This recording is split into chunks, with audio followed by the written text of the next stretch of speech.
President ఈ మనిషి వస్తున్నాడు అని తెలుసుకొని క్యాన్సిల్ చేసి డైరెక్ట్ గా ఎయిర్పోర్ట్ వచ్చి అతన్ని రిసీవ్ చేసుకొని కాళ్ళకు దండ పెట్టి, అంటే చదువుకుండేటువంటి గురువుకి ఇచ్చేటువంటి విలువ మన భారతదేశం నేర్పించింది.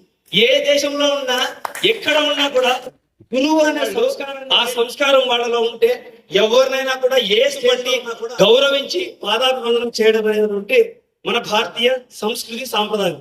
తర్వాత ఇంకొక ఉదాహరణ చెప్పాలి అనుకుంటున్నాను. అబ్రహాం లింకన్ మన సార్ చెప్పారు ఉదాహరణ.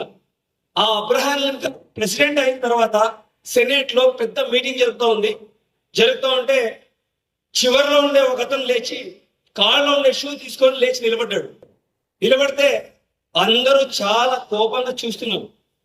ఆ మనిషి అన్నాడు, ఎక్స్క్యూజ్ మీ జెంటిల్మెన్, నువ్వు చెప్పులు కుట్టేవాడు, మరి నువ్వు ప్రెసిడెంట్ అయినావు అని అంటే అబ్రహాం లింకన్కి చాలా బాధ అనిపించింది.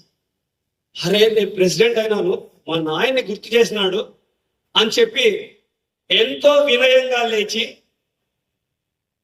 మిస్టర్ జెంటిల్మెన్ చాలా థ్యాంక్స్, నాకు మా తండ్రిని గుర్తు చేశారు ఈ సందర్భంలో. అయితే ఒక మాట చెప్తున్నాను, మా నాన్న దగ్గర నేను కూడా చెప్పు, నీ షూ గనక ఏమైనా ఇబ్బంది ఉంటే లేకుంటే సరిగా పట్టకపోతే తీసుకొని వస్తే నేనే కుట్టి నీకు జాగ్రత్తగా ఇస్తాను అని చెప్పి. అంటే ఈ ఉదాహరణ ఎందుకు చెప్తున్నాను అంటే, మనం ఎంత ఎత్తుకు ఎదిగినా కూడా మన మూలాన్ని మర్చిపోకూడదు. అరే నేను కూలి పని చేసినానే, అది చాలా అవమానము. అరే నేను టీ అమ్మినానే. నేను ఇలా ఏ వృత్తి చేసినా కూడా ప్రతి వృత్తి కూడా దైవ సమానం. కాబట్టి ఆయన ప్రెసిడెంట్ అయినా కూడా తన తండ్రి చేసినటువంటి వృత్తిని మర్చిపోకుండా ఎంతో వినయంగా ఆ మనిషికి సమాధానం చెప్పే వాళ్ళకు అందరూ కూడా క్లాప్స్ కొట్టినారు. సో ఇట్లాంటి సందర్భాలు ఎందుకు చెప్పాల్సి వస్తుంది అంటే, మనలో కూడా ఎంతో ఎదిగిన వాళ్ళు ఉంటారు. ఆర్థిక పరంగా ఎదగడం కాదు, ఆర్థిక పరంగా ఎవరైనా ఎదుగుతారు. చదువు అవసరం లేకుండా కోర్టు సంపాదించేటువంటి ఉద్యోగాలు ఎన్నో ఉన్నాయి. కానీ లక్ష్మి ఉండేవాడికి సరస్వతి వస్తుందో లేదో తెలియదు, కానీ సరస్వతి ఉండేవాడు ఎప్పటికైనా లక్ష్మీదేవి సంపాదించగలుగుతారు.